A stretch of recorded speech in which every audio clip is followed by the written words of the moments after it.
La retribución de Rosewood. Mi hijo vació mi cuenta bancaria y se llevó a su esposa y a su suegra a Miami Beach. Yo solo sonreí para mis adentros y 3 días después me llamó llorando. Mamá, ¿qué hiciste?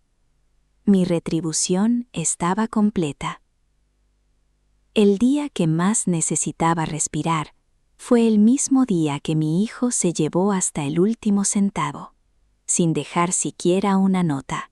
Elena se quedó congelada por un largo tiempo. Se sentó en su viejo y gastado sillón de tela, el mismo que compró cuando Mateo cumplió 7 años, usando el primer cheque decente que ganó limpiando casas en los barrios ricos. Frente a ella, la pantalla del teléfono celular brillaba con una notificación que le helaba la sangre. Saldo disponible, 0. Lo leyó una y otra vez, y una cuarta vez. Sus manos temblaban, no por la vejez, aunque tenía 68 años de fortaleza, sino por algo más profundo, un nudo enfermizo que se forma cuando el alma comprende, pero el corazón se niega a aceptar. Llamó al banco. Un robot contestó. Luego, un representante humano intentó hacerle preguntas. Le dijeron que los movimientos se habían hecho en línea. Transferencias bancarias por grandes cantidades, que sumaban más de $180,000. Era el trabajo de toda su vida, sus ahorros, su seguridad, su única red de salvación. ¿Y a dónde fue el dinero?, preguntó con la voz quebrada, como si ya supiera la respuesta, pero necesitara escucharla de alguien más. Todo fue transferido a una cuenta a nombre de Mateo. Señora, el ejecutivo respondió con indiferencia. ¿Desea presentar un reporte de fraude? Elena no respondió. Colgó sin decir una sola palabra. El silencio llenó la casa. Los únicos sonidos eran el tic-tac del reloj en la cocina y el zumbido de una bombilla fluorescente a punto de fundirse.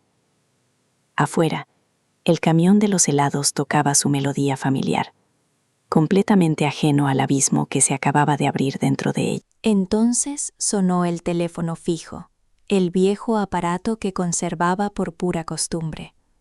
«¿Hola?», dijo con voz apagada. «Elena, querida, ¿viste las redes sociales de tu Mateo?». Era la voz emocionada de doña Marta, su vecina de toda la vida. «Está en South Beach, niña, comiendo comida elegante con su esposa y su suegra. Dios mío, qué vida se dan, parecen estrellas de cine». Elena tragó saliva con dificultad. Su alma pareció abandonar su cuerpo por un instante.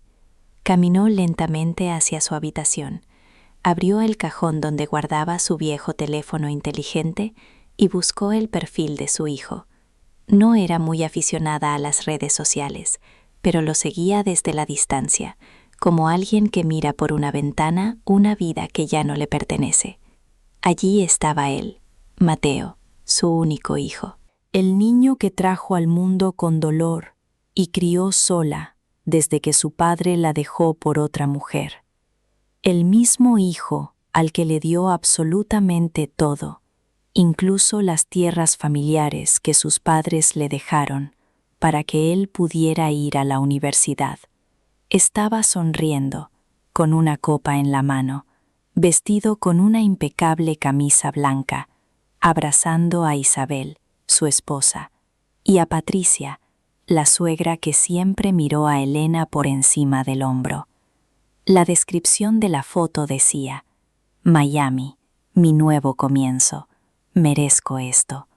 Y en los comentarios, Isabel había escrito: las cosas buenas llegan a los que esperan. Gracias por todo, suegrita, junto con un emoji de dinero. Elena no lloró, no gritó, ni rompió nada. Solo se quedó allí, sosteniendo el teléfono como si fuera un ladrillo ardiente. Luego, sin que nadie la viera, sonrió. Pero era un tipo de sonrisa diferente, como si finalmente entendiera algo que había evitado ver durante años.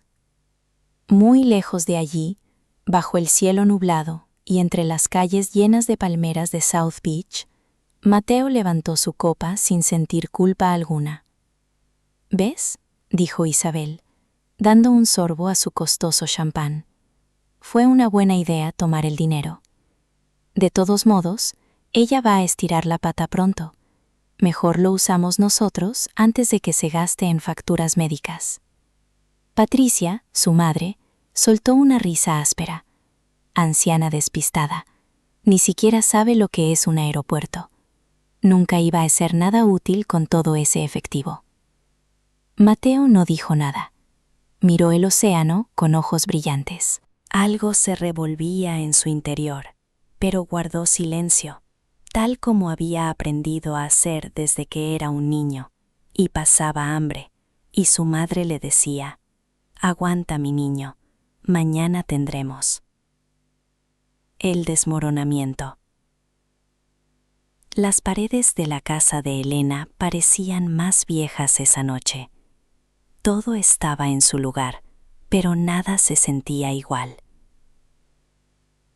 En el estante había fotos de Mateo, de pequeño en preescolar, con su primer uniforme de secundaria, el día que recibió su diploma universitario. Todo lo que ella había hecho lo hizo por él. A los 18 años vendió su anillo de compromiso para pagarle la escuela.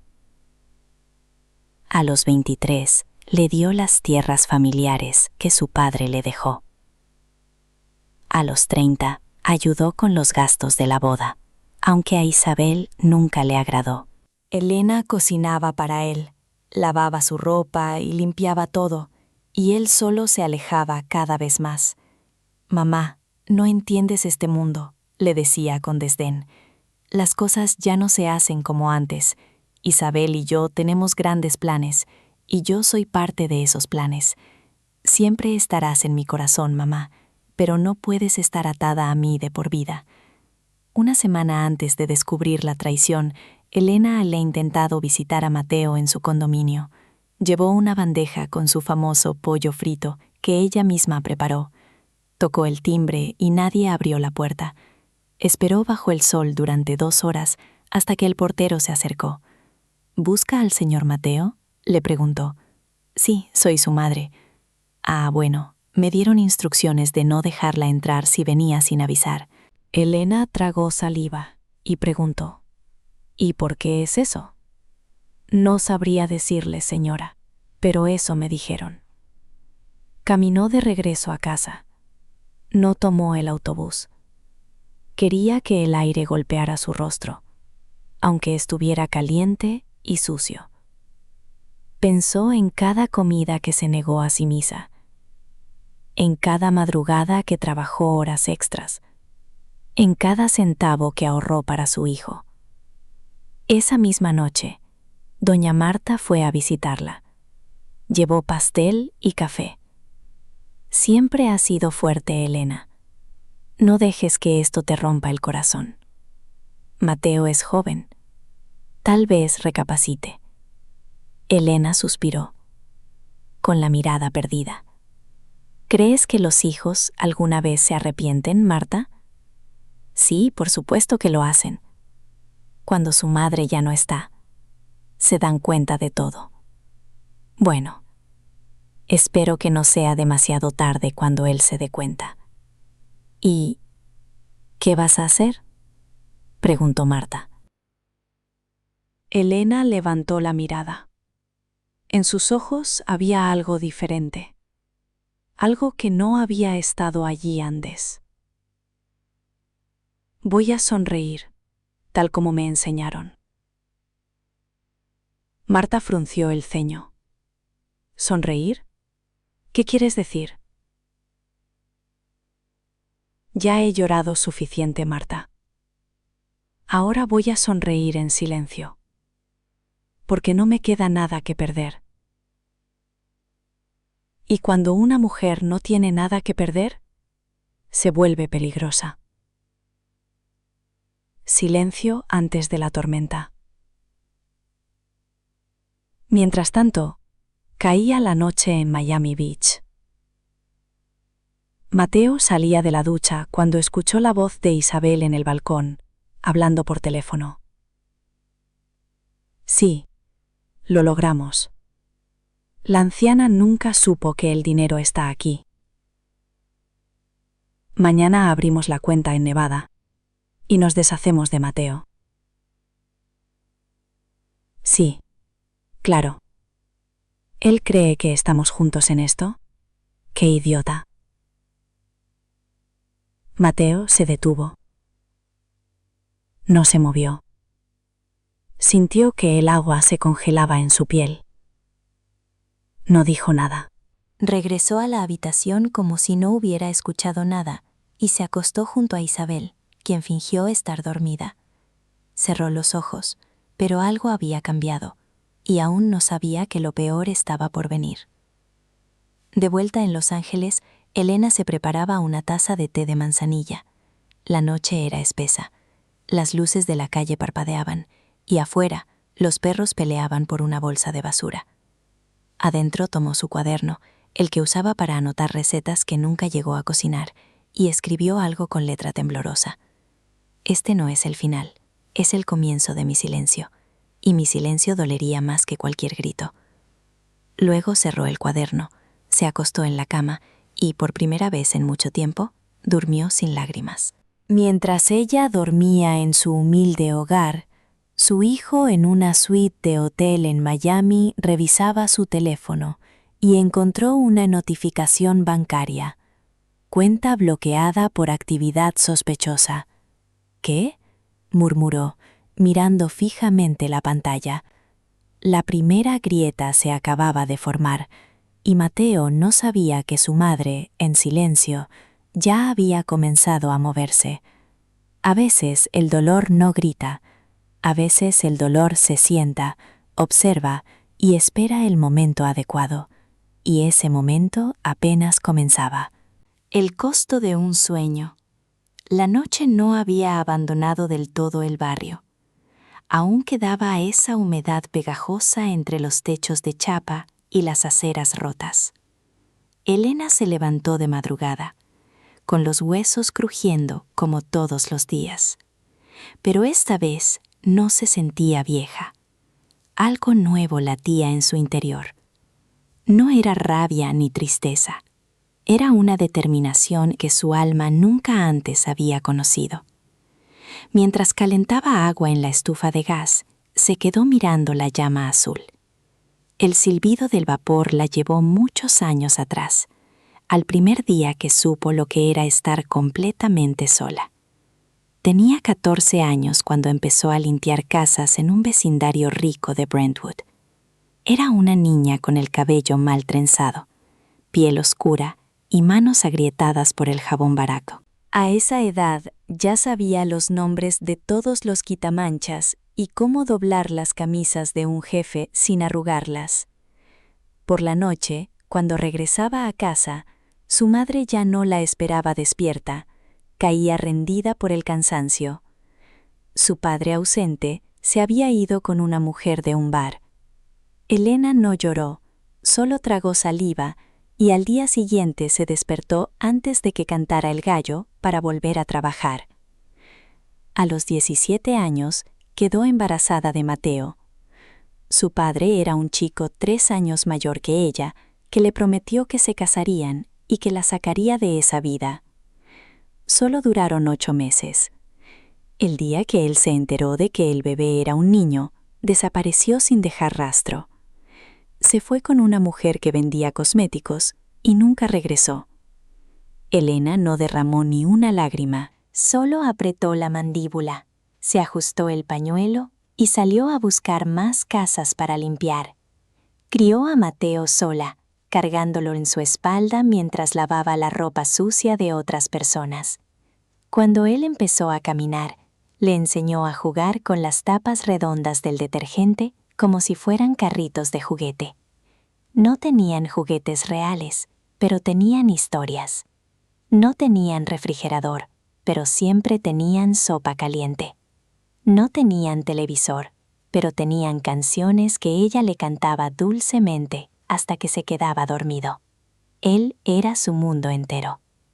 Cuando Mateo cumplió 6 años, uno de los clientes de Elena se ofreció a pagar la matrícula de su escuela primaria en un colegio privado si ella aceptaba trabajar a tiempo completo y vivir allí.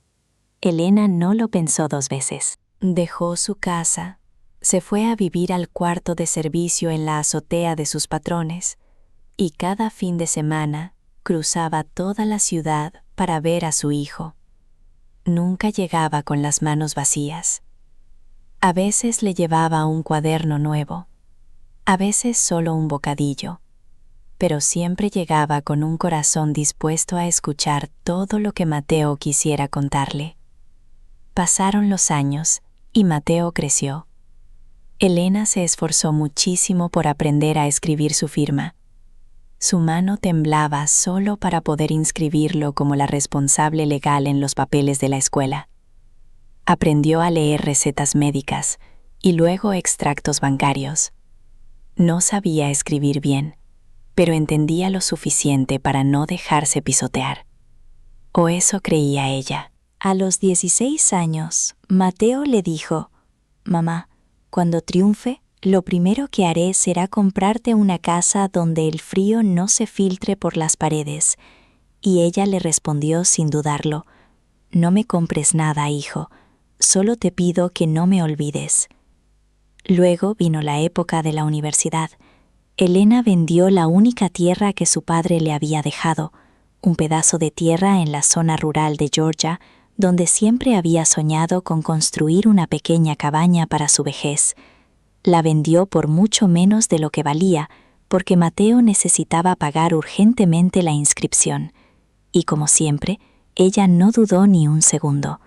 «Mi hijo va a ser contador», les decía con inmenso orgullo a sus vecinos. «Él va a salir de esta vida». Y sí salió, pero no de la forma en que ella imaginaba. Fue en su tercer semestre que conoció a Isabel, una chica de cabello lacio, uñas largas y sonrisa de revista. Desde la primera vez que Elena la vio, sintió una punzada en el estómago. No era por celos ni por envidia, sino porque esta mujer tenía la mirada fría de alguien que solo sabía tomar, nunca dar. Isabel venía de una familia que fingía tener más dinero del que realmente tenía. Su madre, Patricia, usaba ropa de diseñador de imitación y hablaba con un tono altivo como si hubiera estudiado en las mejores escuelas. La primera vez que visitaron la humilde casa de Elena, torcieron la boca discretamente. «¡Qué color tan encantador! Las paredes son muy rústicas», dijo Patricia con un tono evidentemente sarcástico. Isabel, al ver la pequeña cocina, hizo un comentario en voz baja que Elena jamás olvidaría. «No sé cómo Mateo pudo crecer aquí. Esto parece un refugio, no un hogar». Elena sonrió con educación como siempre, pero algo se rompió profundamente en su interior. Pasaron los años e Isabel ganó terreno en la vida de su hijo. Primero, pidió que Elena no los visitara tan seguido. Luego le exigió que no opinara sobre sus decisiones. Después, logró que no asistiera a ciertos eventos familiares, argumentando que ella no encajaba. Mateo, confundido y enamorado ciegamente, se distanció poco a poco de la mujer que le dio la vida. Una noche, cuando ya vivía con Isabel, Mateo visitó a su madre. Fue la última vez que lo hizo sin avisar. Ella le preparó carne asada con salsa, su comida favorita desde niño. «Mamá, Isabel dice que te metes demasiado en nuestras vidas, que no nos dejas crecer como pareja». Según ella, Elena era una mujer limitada y anticuada, que jamás entendería la vida moderna. Mateo, envuelto en una tóxica mezcla de ambición y manipulación emocional, aceptó todo. Elena empezó a notar cosas extrañas: un recibo bancario que no cuadraba, un estado de cuenta que misteriosamente nunca llegaba por correo, una póliza de seguro de vida que ella no recordaba haber autorizado jamás. Fue entonces cuando decidió hablar con don Arturo. Arturo fue su primer amor, un vecino de la infancia que había ejercido como abogado durante décadas y ahora vivía solo en un apartamento lleno de papeles viejos y recuerdos. Lo buscó sin contarle muchos detalles. Arturo, ¿cómo puedo saber si alguien está usando mi nombre para hacer cosas raras? ¿Estás en problemas, Elena?, preguntó él preocupado. No, pero siento que mi hijo ya no es mi hijo. Arturo la miró con profunda atención. Le pidió los pocos papeles que ella tenía y durante varias semanas revisó meticulosamente movimientos, documentos y transferencias, hasta que una noche la invitó a su casa. Elena, tu hijo te puso como fiadora en una cuenta conjunta. Tú no firmaste absolutamente nada, pero la firma está ahí. Pero si yo no sé escribir más que mi nombre, contestó ella confundida. Falsificaron tu firma, Elena, y han estado sacando dinero poco a poco durante los últimos 6 meses. Elena no dijo nada. Tomó los papeles, los guardó lentamente en su bolso y se fue en completo silencio. Esa noche, el dolor físico en su pecho no la dejó dormir. No era por el dinero perdido, sino por la devastadora verdad. Su hijo no solo había sido manipulado por esa mujer, él se había convertido en parte activa y consciente de la traición. Le había robado a su propia madre. En los días siguientes, Isabel y Patricia organizaron un lujoso viaje a Miami. Mateo, que se había quedado sin un trabajo estable, vendió su auto y luego, desesperado, sugirió usar los ahorros de toda la vida de Elena. «Es dinero de la familia», lo justificó Isabel con frialdad. «Además, tu madre no lo va a usar nunca. No seas tonto». «No lo sé, es todo lo que ella tiene en el mundo», dudó él. «¿Y por qué lo está acumulando como una tonta? Eres su único hijo. No se lo estás robando, solo se lo estás pidiendo prestado por adelantado». Mateo dudó por un instante, pero al final lo hizo. Una noche, desde la computadora de su casa, transfirió todo el dinero. Lo hizo rápido, con las manos sudorosas, sin pensar mucho, como quien quiere sacarse una muela podrida sin anestesia. Terminó, respiró hondo, cerró la laptop de golpe y decidió no mirar atrás. Elena descubrió la traición al día siguiente. Mientras en Miami, Mateo caminaba por las calles empedradas, creyendo que había ganado una vida de lujos. En Los Ángeles, su madre estaba tejiendo la implacable red que le devolvería cada centavo que le habían quitado. E Isabel ya estaba planeando en su mente cómo desaparecer sin dejar rastro cuando el dinero se acabara. Lo que Mateo no sabía era que Elena ya no era la mujer sumisa que él recordaba. Esa mujer había muerto. En su lugar quedó una madre herida, pero terriblemente alerta. Y cuando una madre herida despierta de su letargo, no hay infierno en la tierra que no esté dispuesta a cruzar. La traición del dinero ya no dolía. Lo que realmente dolía era la certeza de haber sido completamente invisible, de haber sido usada, de haber sido borrada de la foto como si nunca hubiera importado su existencia. Pero Elena no estaba dispuesta a desaparecer en silencio, porque lo que las madres callan para proteger a sus hijos, a veces también puede matar. La mujer que despertó esa mañana, Elena, no dijo nada, ni esa vez, ni la siguiente, ni la que le siguió. Su silencio ya no era del tipo compasivo que sangra por dentro. Era un silencio afilado como una navaja, uno que observa cada detalle, registra cada error y calcula el momento perfecto. Las palabras de amor se secaron en su garganta, como si ya no tuvieran ningún sentido. Porque cuando una madre entiende de golpe que ha sido reemplazada por una máscara de hipocresía, ya no grita desesperada, se transforma. Mateo no notó la diferencia en ella, o simplemente no quiso notarla. Estaba demasiado ocupado viviendo la vida falsa que siempre había soñado. Una vida que no olía a ropa limpia, ni al café caliente de las mañanas. Una vida donde la voz que lo despertaba no le decía «mi niño hermoso», sino «Señor». Una vida que por fuera era limpia y elegante, pero por dentro estaba podrida y vacía. Isabel se instaló en el mundo de él como si siempre hubiera sido su dueña absoluta, y él, encantado por la ilusión, se lo permitió.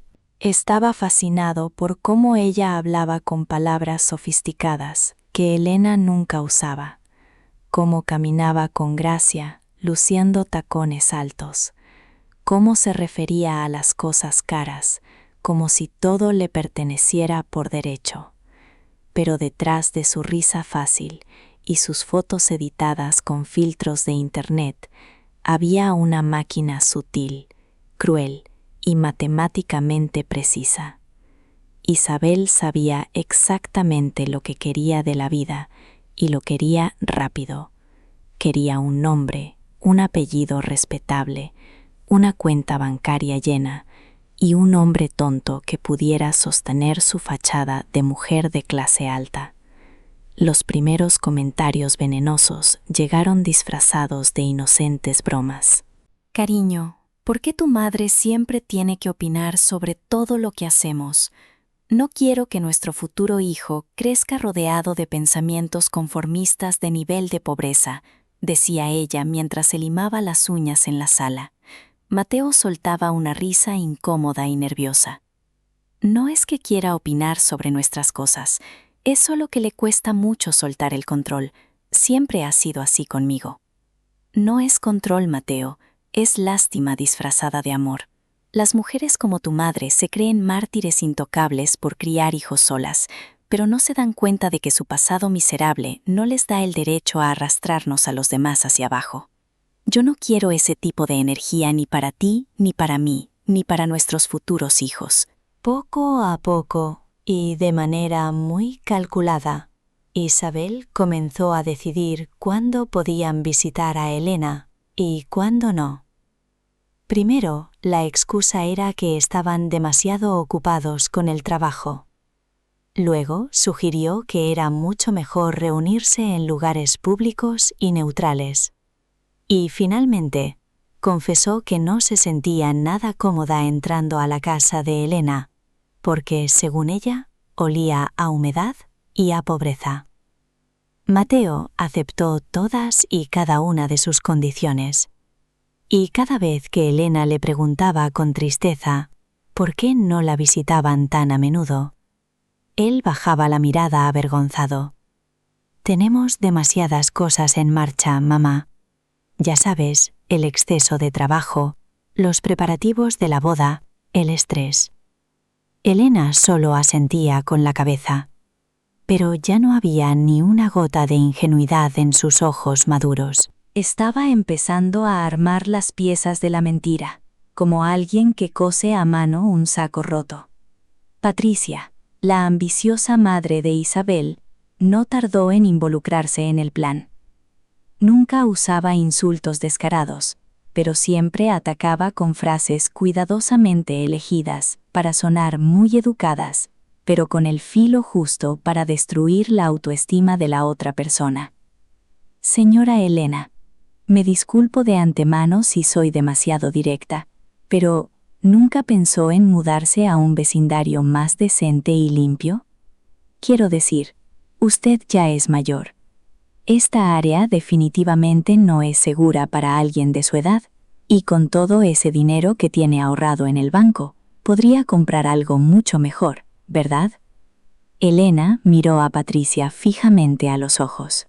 No parpadeó, no dijo absolutamente nada, pero algo crujió con fuerza en su interior. Ese día en particular entendió que el problema no era que la quisieran lejos. El verdadero problema era que nunca la quisieron cerca. Un domingo, durante un falso almuerzo familiar organizado por Isabel, Elena decidió hablar seriamente con su hijo. Esperó el momento exacto en que Patricia fue al baño de visitas, e Isabel estaba completamente distraída mirando su teléfono. Miró a Mateo con el mismo amor incondicional de siempre, pero su voz ya no temblaba. Hijo, escúchame bien. ¿Estás seguro de que esta mujer es la adecuada para compartir tu vida? ¿Has notado cómo te mira con desprecio cuando tú no te das cuenta? ¿Te has fijado en cómo habla de mí a mis espaldas? Mateo tragó saliva pesadamente. Isabel levantó la vista de su teléfono con los ojos entrecerrados. Patricia acababa de salir del baño y se detuvo en seco. El ambiente en la habitación cambió drásticamente, como cuando se avecina un huracán. Y entonces Mateo explotó de ira. Ya basta, mamá. Siempre es lo mismo contigo. Estás celosa porque ahora tengo a otra mujer importante en mi vida. No lo dirás en voz alta, pero lo piensas. Nunca en tu vida soportaste que alguien más fuera importante para mí. Elena no se defendió de sus gritos, ni siquiera se inmutó ante la injusticia. Solo bajó la mirada hacia su plato casi vacío, dejó el tenedor sobre la mesa y en ese denso silencio supo con total certeza que lo había perdido para siempre. Cuando se despidieron esa misma tarde, nadie se acercó a abrazarla. Al llegar a su solitaria casa, se quitó los zapatos con extremo cuidado, como si no quisiera molestar a nadie, a pesar de que estaba completamente sola. Se sentó al borde de su cama y trató de pensar en la última vez que su hijo le había dicho «te amo» sin que ella se lo pidiera primero. Hizo un esfuerzo, pero simplemente no podía recordarlo. Las semanas siguientes se convirtieron en un infierno emocional, disfrazado de una aburrida rutina. Isabel y Patricia comenzaron a visitar cada vez más a Mateo en su oficina privada. Le llevaban el almuerzo en recipientes caros, hablaban de negocios que no entendían y le sugerían inversiones arriesgadas. Un día, usando sus encantos, Isabel le pidió acceso total a su cuenta bancaria para organizar mejor los gastos del nuevo hogar. «Confía plenamente en mí», le susurró al oído, quitándose la camisa frente a él para distraerlo. ¿O acaso no somos un equipo de vida?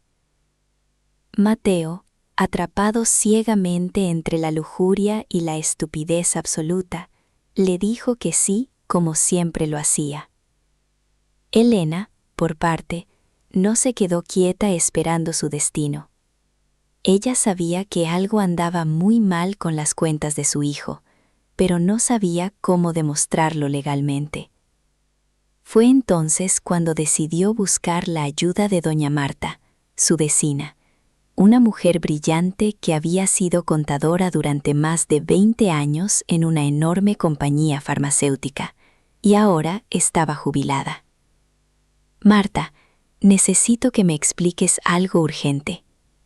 ¿Cómo puedo saber si alguien está manipulando ilegalmente mis cuentas de ahorro?» Marta frunció el ceño con preocupación. ¿Sospechas de tu hijo? Sí, admitió Elena con un suspiro. ¿Tienes acceso físico a tus estados de cuenta mensuales? Ya no me llegan al buzón como antes. ¿Y qué hay de las transferencias electrónicas? Nunca he hecho una en mi vida. No sé ni cómo se hace eso. Durante varias noches seguidas, Marta se sentó pacientemente y le enseñó a Elena a acceder al portal de seguridad del banco, desde su teléfono celular inteligente, a revisar cada uno de los movimientos y a identificar claramente los depósitos y retiros. La primera vez que vio la interminable lista de transacciones, Elena sintió que el mundo entero se le caía encima, aplastándola. Eran cantidades muy grandes, hechas en fechas recientes, transferencias que coincidían exactamente con los días que Mateo iba a visitarla fingiendo cariño o le pedía que firmara algún documento de rutina. Dinero que salía a raudales sin ninguna explicación lógica. Él me pidió ese dinero para hacer un trámite legal. Me juró que era para renovar el seguro de la casa. Elena, míralo bien, esto no es un trámite, esto es un robo descarado. Su corazón de madre también se rompió en 1000 pedazos en ese instante, pero esta vez no derramó ni una sola lágrima. En cambio, le pidió a Marta un cuaderno y comenzó a anotar meticulosamente cada transacción. Día, hora exacta, cantidad retirada. Cada dólar que le habían robado tenía ahora un nombre adherido. Un viernes por la noche, cuando todo parecía perdido, Marta descubrió y le mostró algo mucho peor. Elena, ¿ves esta transacción en la pantalla? Firmaron con tu nombre aquí mismo para activar una cuenta conjunta con él. Pero esta firma no es tuya. Es una copia burda y mal hecha. Elena tocó la fría pantalla del teléfono como si estuviera tocando una herida abierta que sangraba. Ni siquiera se molestaron en ocultarlo bien. ¿Qué vas a hacer ahora?, le preguntó Marta con voz temblorosa. Elena cerró el teléfono lentamente. Respiró hondo. Levantó la mirada y dijo: nada. Todavía no es el momento. La jugada final. Mientras tanto, en Miami Beach, Mateo comenzó a sentirse inquieto. No por culpa, sino porque Isabel ya no lo miraba de la misma manera. Había cambiado. Ya no lo besaba con entusiasmo. Pasaba horas en su teléfono riéndose sola. Y Patricia ya ni siquiera se molestaba en fingir que lo toleraba. Una noche, escuchó una conversación entre ellas mientras fingía dormir. Ya está hecho. ¿Para qué seguir fingiendo? En cuanto regresemos, venderemos todo y lo abandonaremos. ¿Y si se entera? Es muy lento. Ni siquiera se dará cuenta. ¿Y si lo hace? ¿Qué importa? La anciana va a estirar la pata de todos modos.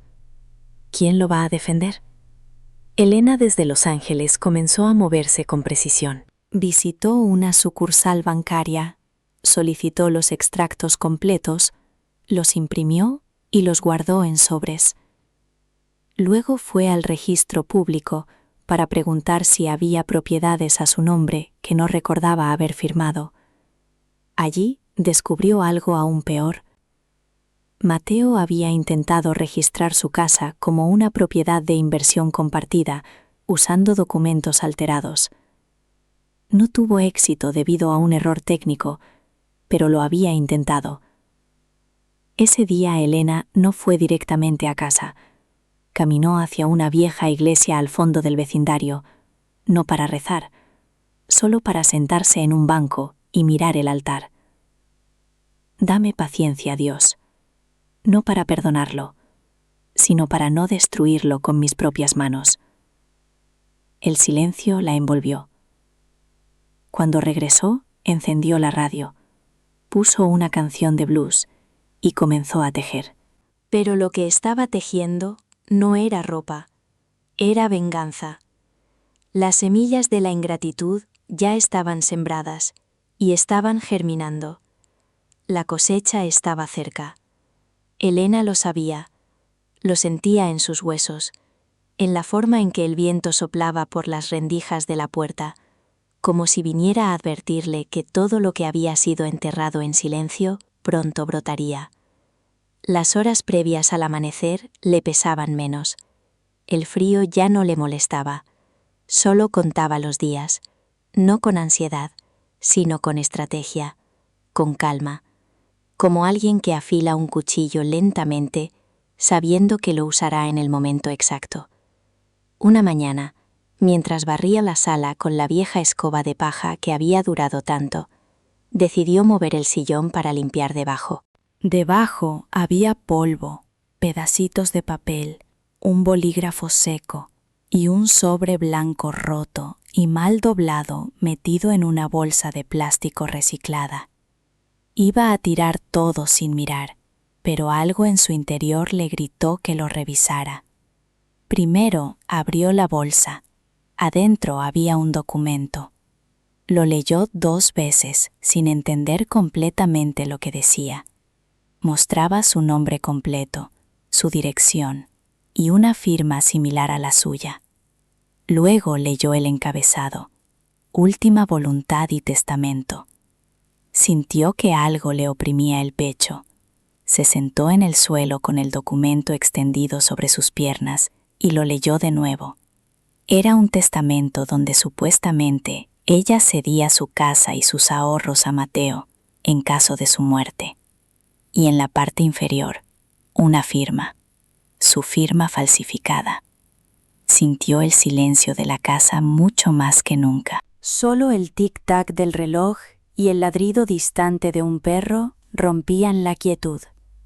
No lloró, no se sorprendió, pero esta vez algo sí se rompió dentro de ella.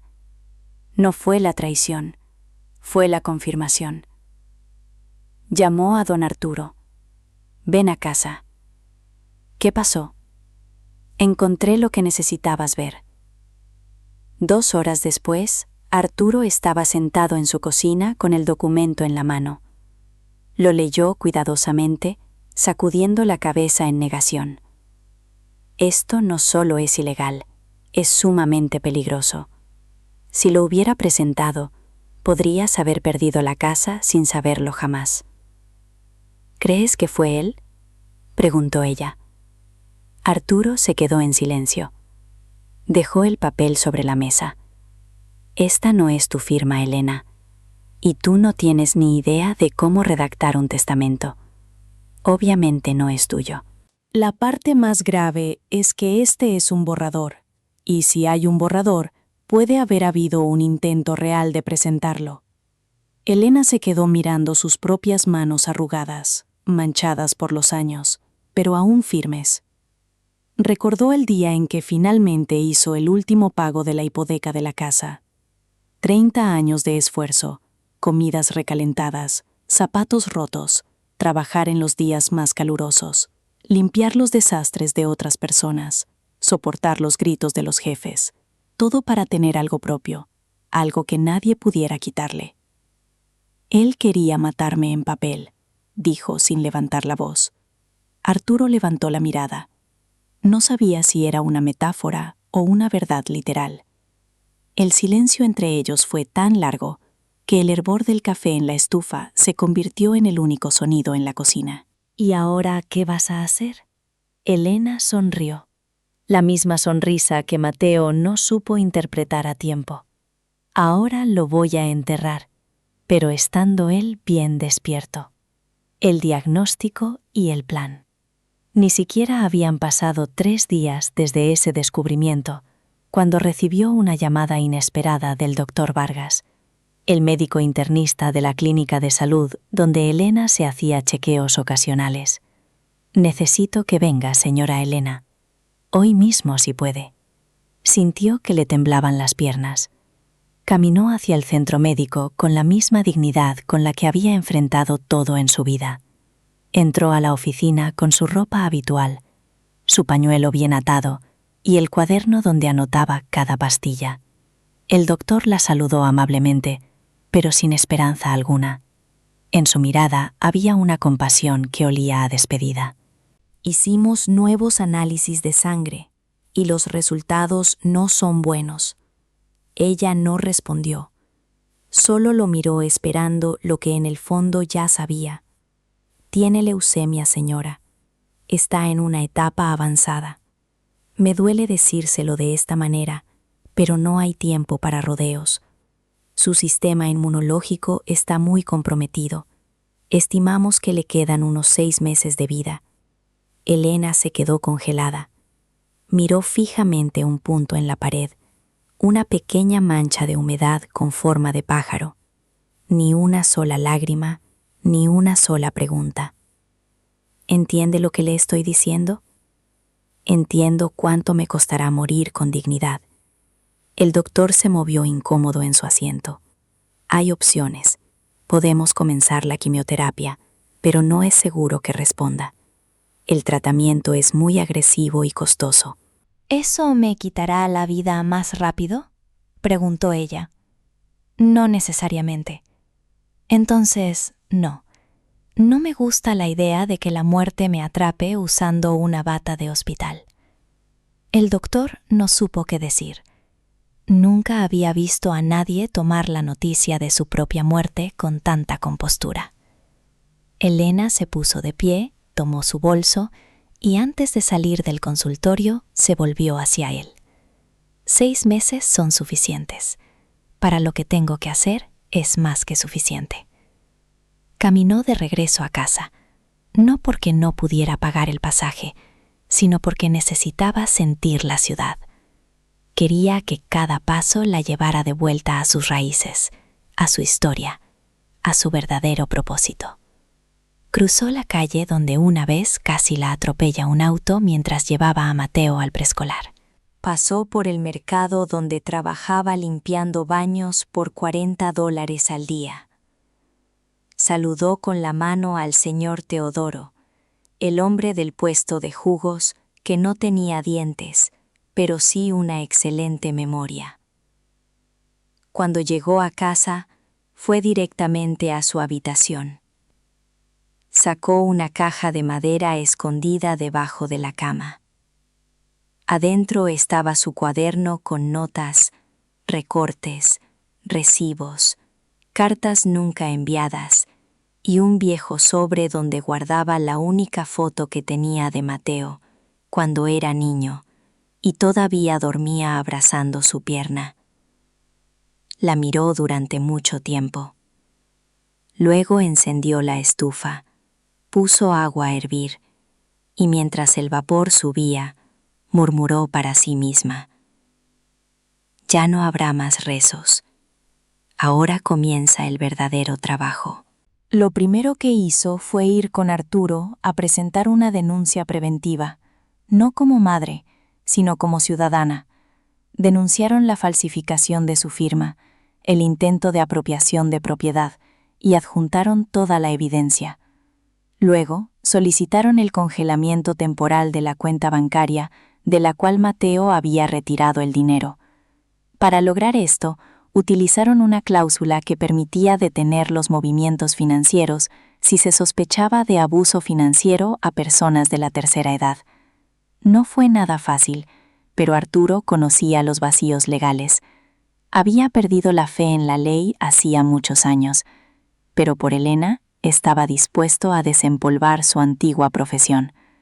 ¿Estás lista para lo que viene?, preguntó él mientras firmaban los papeles. Nací lista, solo que no lo sabía. Después de eso, Elena fue a la papelería, compró un cuaderno nuevo con tapa roja y comenzó a escribir lo que sería su bitácora final. No era un cuaderno para llorar, sino para documentar todo. En la primera página escribió con firmeza: para mi hijo Mateo. Te traje al mundo desde mi vientre con inmenso dolor.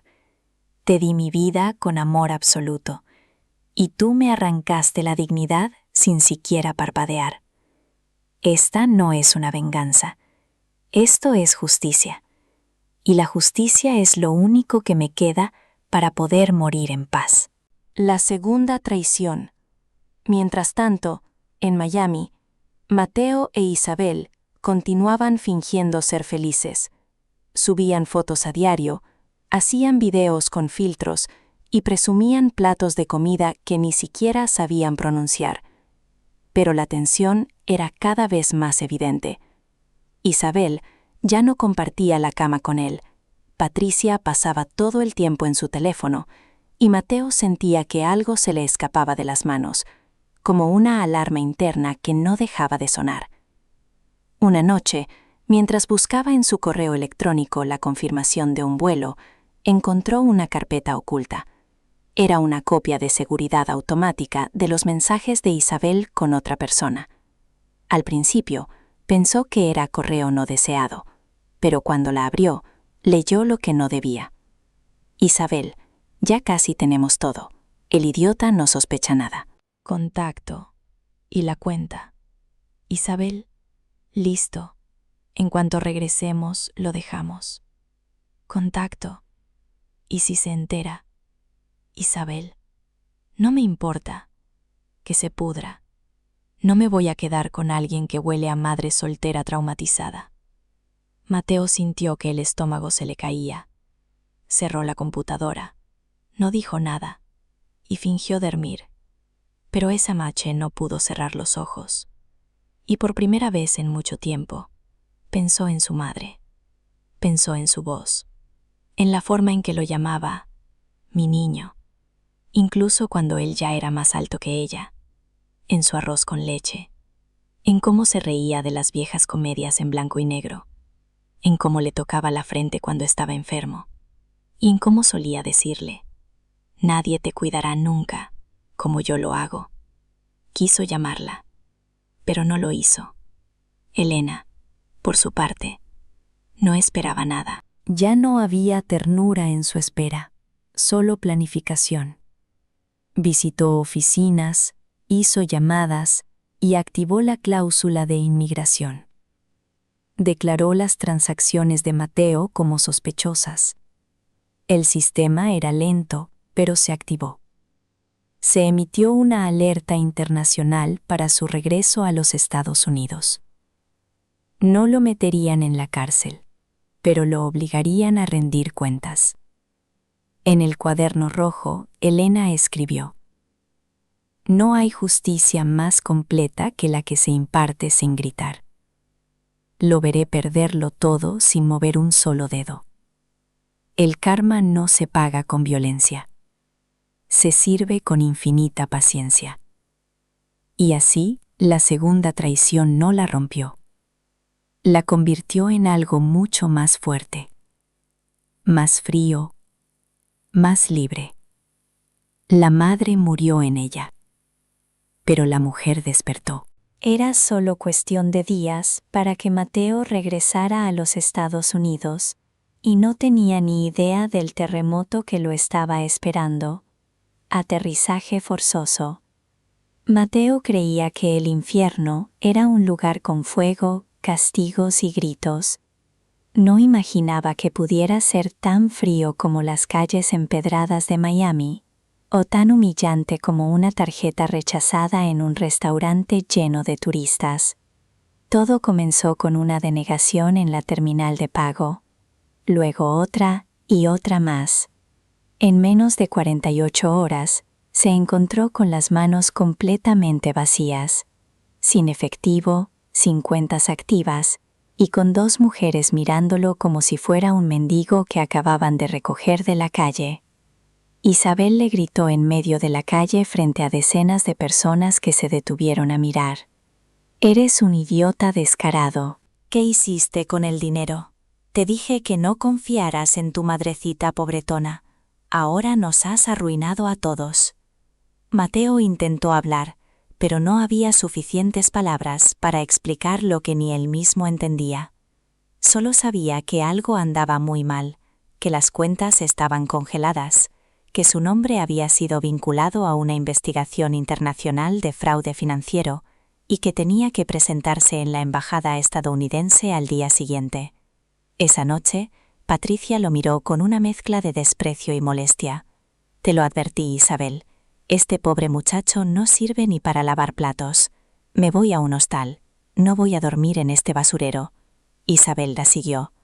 Ni una palabra, ni una despedida. Mateo se quedó completamente solo en la habitación del hotel, con una maleta a medio hacer y el zumbido de la traición resonando en sus oídos. Mientras tanto, en Los Ángeles, Elena estaba tejiendo los últimos hilos de su plan como una manta de invierno. Todo encajaba a la perfección.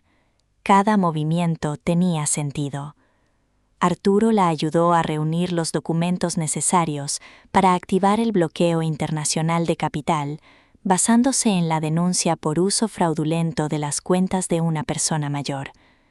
Contactó a un viejo conocido suyo, el señor Nest, un agente federal en la División de Investigación Criminal de Impuestos, y logró activar una alerta por extracción de fondos ilícitos, lo que implicaba una revisión obligatoria al ingreso de Mateo a territorio estadounidense.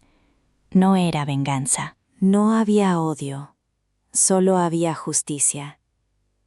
En su cuaderno rojo, ella escribió: a veces, el amor de una madre también tiene que doler, no por odio, sino por una lección, porque lo que se permite se repite, y lo que se repite se pudre. Yo no di a luz a un ladrón, pero el mundo lo convirtió en uno. Y si tengo que ser yo quien le ponga los frenos, que así sea. Marta la acompañó en silencio durante muchos de esos trámites. Ya no era solo su vecina. Se había convertido en su cómplice. ¿No te duele, Elena? Claro que me duele. Me duele como arrancarme mi propia piel. Pero hay dolores que curan. La reunión en la embajada fue un espectáculo de vergüenza para Mateo. Lo hicieron entrar a una habitación fría y sin ventanas, con un joven abogado y un traductor que hablaba en tono mecánico. Le explicaron que había una denuncia activa en los Estados Unidos, que los fondos habían sido congelados por una orden preventiva y que tendría que rendir cuentas a su regreso. Mateo salió con el rostro derrotado. Sintió que todo se derrumbaba.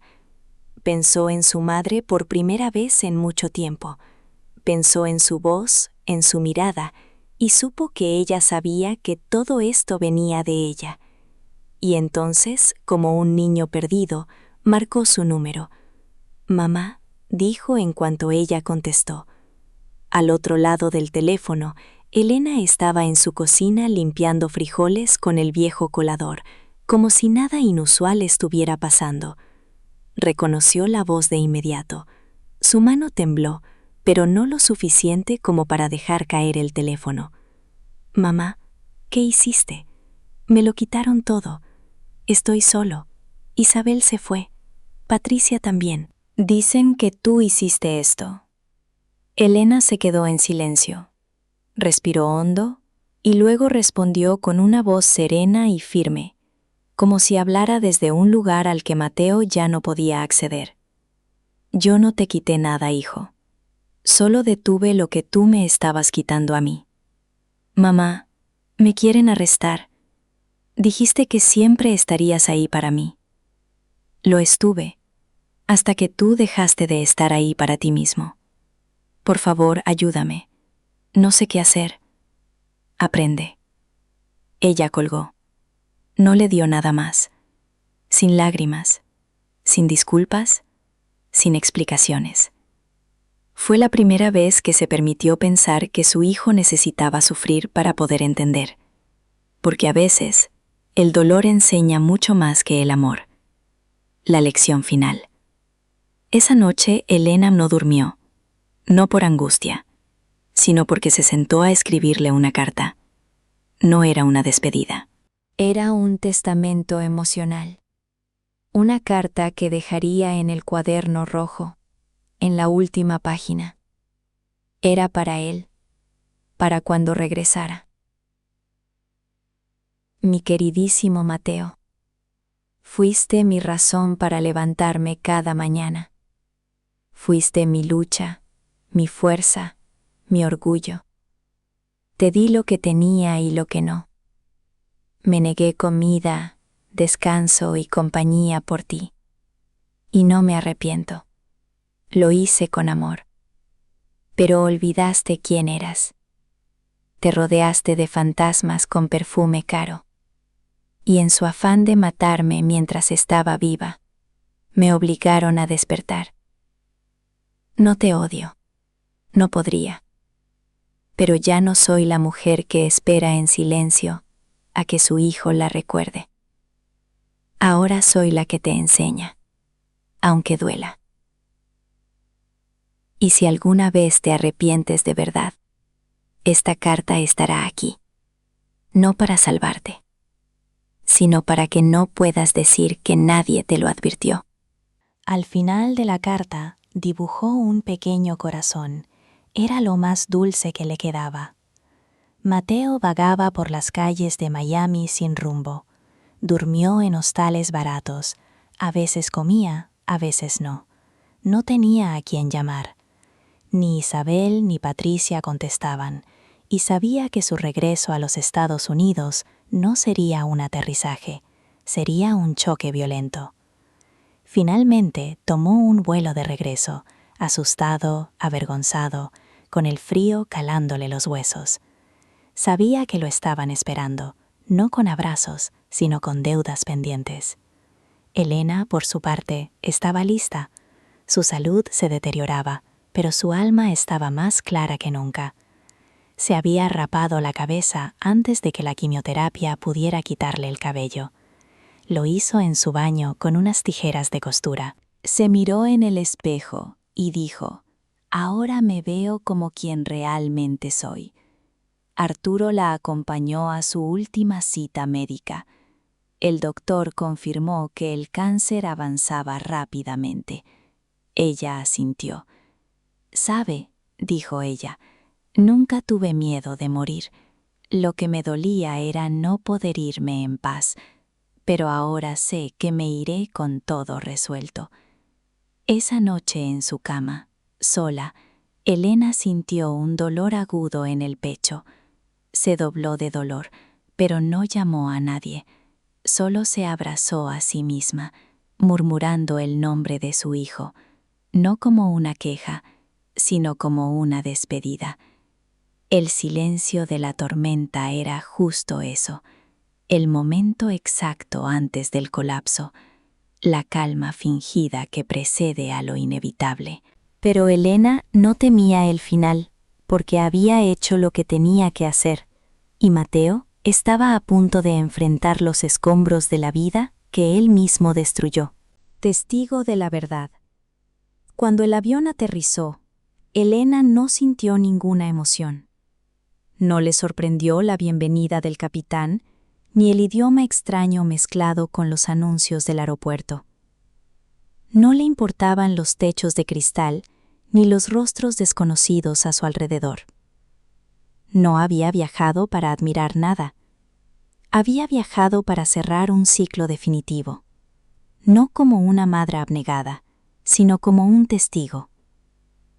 A sus casi 70 años, su cuerpo temblaba de debilidad, sí, pero no de miedo. El dolor físico de la enfermedad ya era solo parte del escenario. Lo que la sostenía y le daba fuerzas para caminar era su propósito. Había vendido varias cosas de su casa para pagar ese costoso boleto de avión. Vendió la licuadora, el gran espejo de la sala y un viejo anillo de oro que guardaba con cariño desde que Mateo era un niño. No se arrepentía en lo absoluto. El costo material era completamente insignificante comparado con la libertad emocional que buscaba con desesperación. En el aeropuerto, don Arturo la estaba esperando. Él había llegado un día antes para preparar el terreno. Había movido sus influencias como antiguo abogado, tramitado los permisos necesarios y arreglado todo para que Elena pudiera estar presente en la oficina gubernamental cuando Mateo testificara. No era un requisito estrictamente legal, pero el funcionario a cargo del caso era un viejo amigo de Arturo y también era hijo de una madre soltera que había sufrido mucho. Entendió la inusual petición sin necesidad de demasiadas explicaciones. Cuando la vio llegar por la puerta de desembarque, Arturo se quitó el sombrero en señal de respeto. No te ves como una mujer que está a punto de enfrentar y destruir a su propio hijo. Y tú tampoco te ves como un abogado jubilado y cansado, respondió Elena sin mirarlo directamente a los ojos. ¿Estás completamente segura de hacer esto?, le preguntó él con cautela. Estoy viva. Con eso es suficiente, sentenció ella.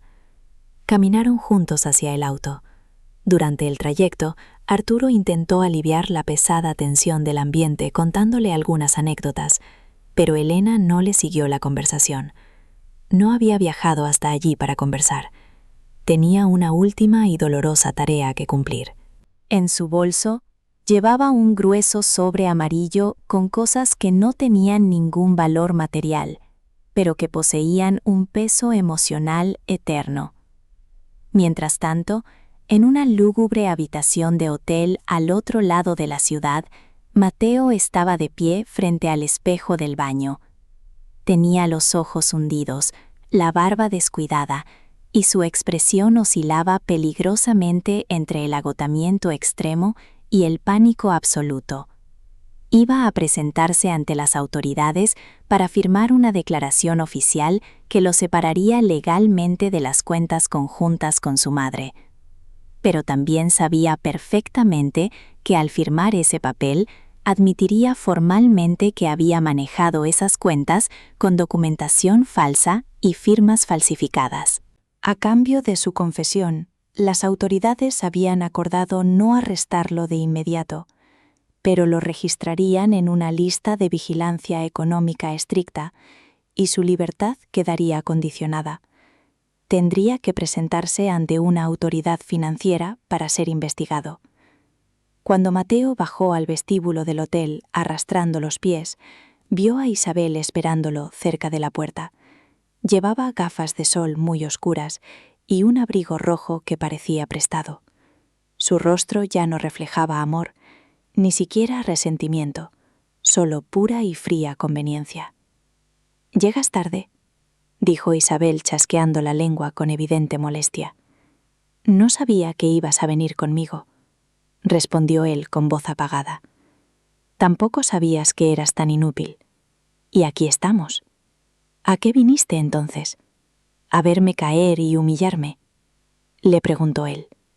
Mateo apretó los puños con fuerza. Lo que ella decía ya no le dolía en el corazón. Lo que realmente le dolía y lo carcomía por dentro era haberse permitido ser moldeado y manipulado por una mujer que siempre lo consideró completamente desechable.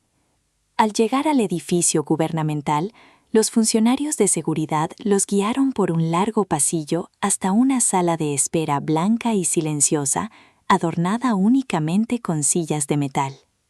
Isabel se sentó y comenzó a masticar chicle con la mirada perdida, como si estuviera aburrida esperando en un centro comercial. Mateo, en cambio, sudaba frío empapando su camisa. Cada minuto que pasaba en ese lugar le pesaba como si fuera una hora entera. Y entonces la puerta principal de la sala se abrió lentamente y entró Elena.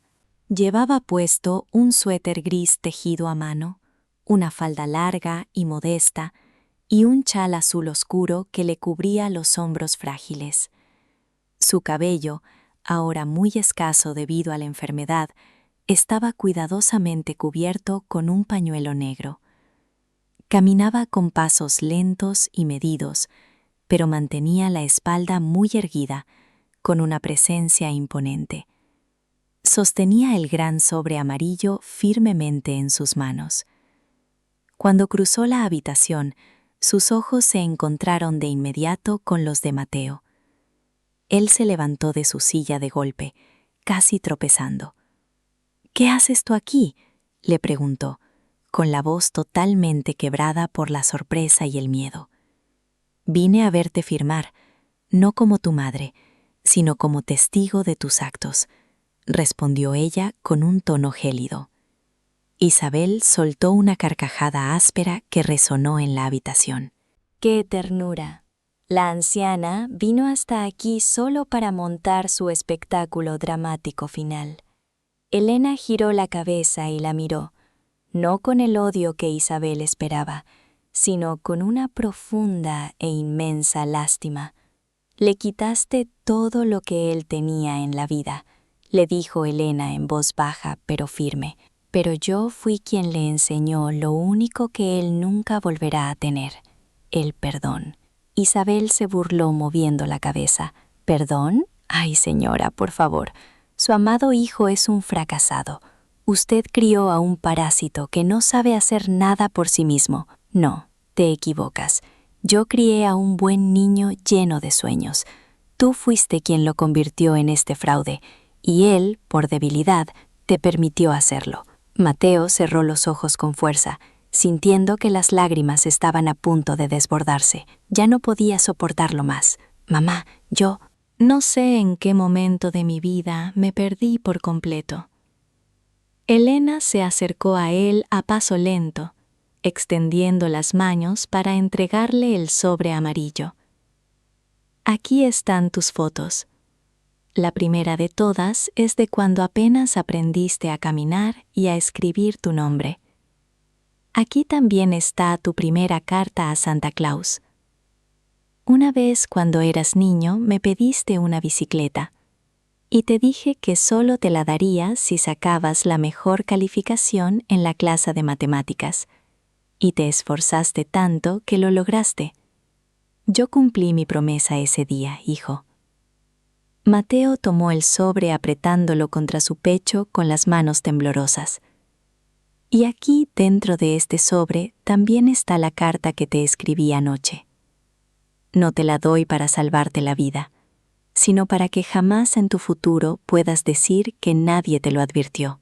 Ambos se sentaron en silencio.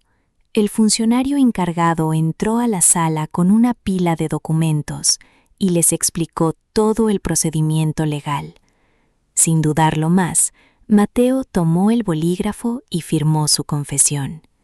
En ese preciso momento, la cámara del teléfono de un turista que esperaba cerca por un trámite de pasaporte grabó parte del desgarrador diálogo final. Las imágenes mostraban a Elena de pie, con los ojos húmedos, pero llenos de dignidad, diciendo claramente: «Tú eras mi vida entera, pero yo nunca fui la tuya. Hoy lo entiendo perfectamente. No naciste para amarme ni para cuidarme, solo naciste para servir como mi espejo y mostrarme mis errores». Esa grabación fue subida a las redes sociales esa misma tarde. En cuestión de pocas horas, el video se volvió increíblemente viral en todo el país. Personas de todas partes comentaban conmovidas: «Esa madre es una verdadera reina. Así es como se da una lección magistral sin usar una gota de violencia. La dignidad de esa mujer nunca envejece». Mateo no podía ni siquiera levantar la cabeza de la vergüenza. El funcionario guardó los papeles y lo miró con evidente compasión. «Todo está listo y procesado.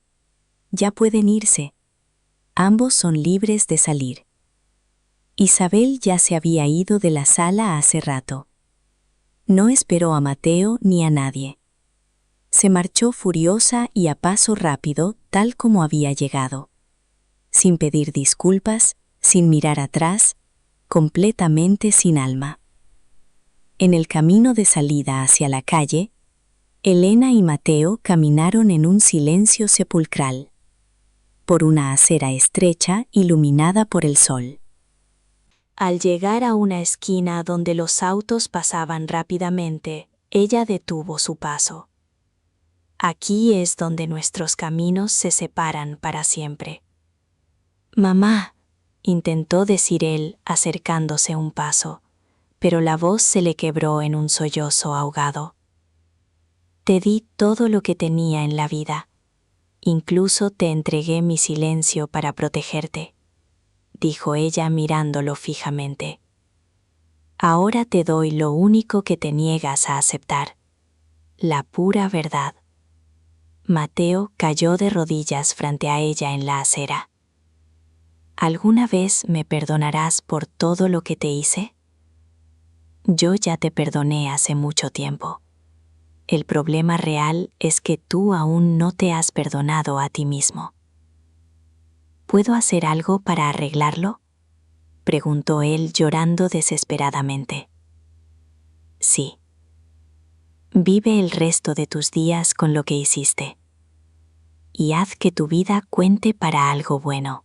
Elena se dio la vuelta, se ajustó el chal sobre los hombros y se alejó lentamente caminando por la avenida. Nunca más volvió a verlo.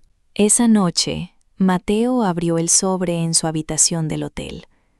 Las fotos estaban amarillentas, pero completamente intactas. La carta, escrita en tinta azul, olía a lavanda. Cuando terminó de leerla, el mundo entero se le vino encima. Se arrodilló en el suelo y lloró como no lo hacía desde que era un niño. No por el castigo, sino por la vergüenza absoluta.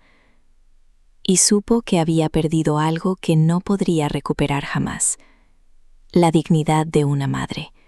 Y esa justicia, cuando viene de quien más te amó, es la más dura de todas. Redención. Mateo regresó a los Estados Unidos en silencio, sin maletas, sin promesas, sin gloria. Pasó por la aduana como un verdadero fantasma, sin cámaras, sin familia esperándolo, sin nadie preguntando por él. Lo único que traía consigo era el sobre amarillo con las fotos de su infancia y la carta que su madre le había dejado. El resto lo había perdido todo.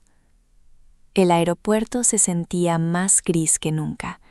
El aire era pesado, denso, como si su culpa flotara en la atmósfera. No tenía a dónde ir. Isabel no contestaba sus llamadas. Su suegra lo había bloqueado de todos sus contactos, y sus antiguos colegas de oficina fingían no reconocerlo. Había sido expuesto públicamente en las redes sociales, burlado por miles de personas, tachado como el hijo ingrato que le robó a su madre para llevar a su esposa y a su suegra a Florida. Caminó por las calles del vecindario donde creció. Todo seguía igual. Los mismos baches en la calle, los mismos grafitis en las paredes, los mismos vendedores ambulantes al anochecer. Pero algo dentro de él ya no era igual. Cada calle tenía un eco, un recuerdo, un reproche doloroso. Pasó por su vieja escuela. Recordó cuando su madre lo llevaba de la mano, con su delantal oliendo a lejía y sus zapatos desgastados. Ella siempre decía: no vivirás fregando pisos como yo, tendrás tu propio escritorio y tu traje elegante. Y lo tuvo por un tiempo, hasta que lo cambió todo por mentiras. Elena ya estaba de regreso, había vuelto sola.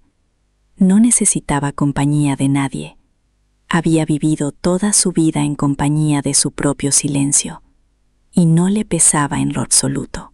Se instaló de nuevo en su pequeña casa, con grietas en las paredes, el mismo piso de concreto y la mecedora que crujía cuando se balanceaba.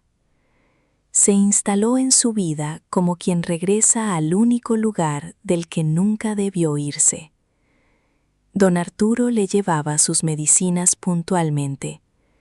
Doña Marta le preparaba sopas ligeras. Los vecinos más cercanos la cuidaban en turnos espontáneos, no porque ella lo pidiera, sino porque la dignidad también se honra en vida. Se convirtió en una verdadera leyenda del vecindario. Algunos niños pensaban que había viajado para castigar a los malvados, otros que era una bruja, otros que se había enfrentado sola a la mafia. Solo unos pocos sabían la verdad, y no decían nada. Elena no hablaba mucho. Escuchaba música blues por las tardes, a veces desde la puerta. Miraba a los niños del vecindario jugar. Se reía con ellos, les regalaba dulces, escuchando atentamente cuando contaban mentiras infantiles. Había recuperado su paz, pero no su fuerza. El cáncer avanzaba lenta pero inexorablemente. Cada semana parecía más frágil. Su ropa le quedaba grande, sus manos temblaban más. Pero nunca dejó de caminar por su casa. Nunca se dejó caer. Un domingo por la mañana, Mateo caminó hasta la puerta de la casa. Llevaba una bolsa con donas. Había pasado toda la noche preguntándose si debía ir. No había dormido ni comido, pero algo dentro de él se lo exigía. No esperaba que ella abriera la puerta, solo quería verla, ver si todavía respiraba. Desde la acera de enfrente, la vio sentada en su vieja mecedora. Llevaba un viejo suéter y un chal sobre los hombros. Su rostro estaba muy delgado, pero no derrotado. Le sonreía a unos niños que jugaban cerca. Uno de ellos le llevó una flor cortada del parque, y ella lo abrazó como si fuera de su propia sangre. Mateo no cruzó la calle, solo la observó en silencio. Lena no levantó la vista, pero lo sintió. No abrió la puerta, no ese día. Durante las siguientes semanas, Mateo regresó, siempre a la misma hora. Dejaba algo: flores, pasteles, una nota sin nombre. Nunca se atrevió a tocar a la puerta. Nunca pidió entrar. No tenía derecho. Solo estaba pagando su culpa sin saber si la deuda terminaría alguna vez. Una noche, Elena tomó su cuaderno rojo, lo abrió en la última página y, con mano temblorosa, escribió su nota final. No era larga, solo lo suficiente, igual que ella. Hijo mío, el amor no se exige, se da. Y si has aprendido eso, entonces ya no estás perdido. No me busques cuando me haya ido. Estaré en cada error que elijas no repetir, en cada acto de bondad que hagas sin esperar nada a cambio. Si alguna vez quieres perdonarte a ti mismo, empieza por perdonar a los demás. Y si alguna vez logras ver a tu madre en los ojos de otra mujer, por favor, no le falles. Esa será mi verdadera redención. Firmó con su nombre completo. Dobló la carta, la puso en un sobre y escribió con tinta negra: para Mateo. La mañana en que dejó de respirar fue brillante. El sol entraba a raudales por las ventanas. En su regazo estaban el cuaderno rojo, el sobre y una manta tejida por sus propias manos. Los vecinos la encontraron rodeada de flores que los niños le habían dejado. Su rostro tenía una serenidad que muy pocos pueden fingir. No hubo drama, ni gritos, solo la calma perfecta después de la tormenta. Don Arturo llegó primero. La miró en profundo silencio y le cerró suavemente los ojos. No lloró. Sabía que ella no quería lágrimas. Sabía que había muerto tal como vivió, con absoluta dignidad. Doña Marta preparó el velorio, con la ayuda de los vecinos. Fue humilde, pero lleno de amor. No aceptaron coronas de flores elaboradas, solo flores del parque, dibujos de niños y las canciones que a ella le encantaba escuchar.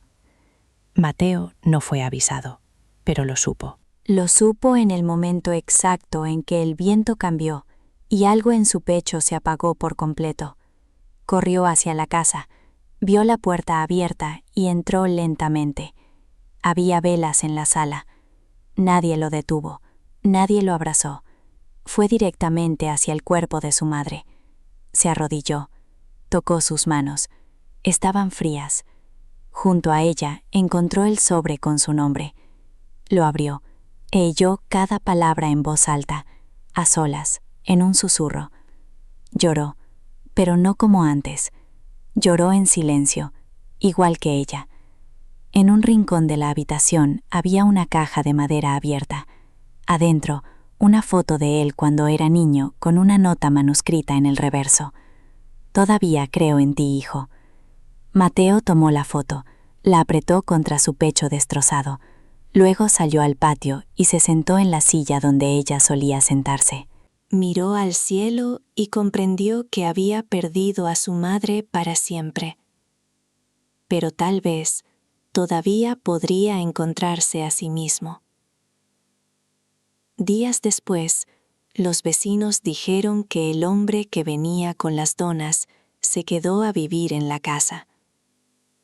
No tenía muebles nuevos, ni lujos, ni visitas, solo una silla vieja, un cuaderno rojo y una foto en el estante. Porque los que se van hacen espacio, y los que se quedan a veces lo llenan con memoria y otras veces con redención. ¿Te ha tocado el corazón esta historia? A veces, la justicia más severa viene de quien más nos ha amado, impartida en absoluto silencio. ¿Desde qué ciudad nos escuchas? Cuéntamelo en los comentarios. Si aprecias este tipo de relatos que te dejan pensando, apóyame dándole me gusta al video y suscribiéndote al canal para no perderte ninguna de nuestras historias. Gracias por tu tiempo y tu compañía. Nos vemos muy pronto en la próxima historia.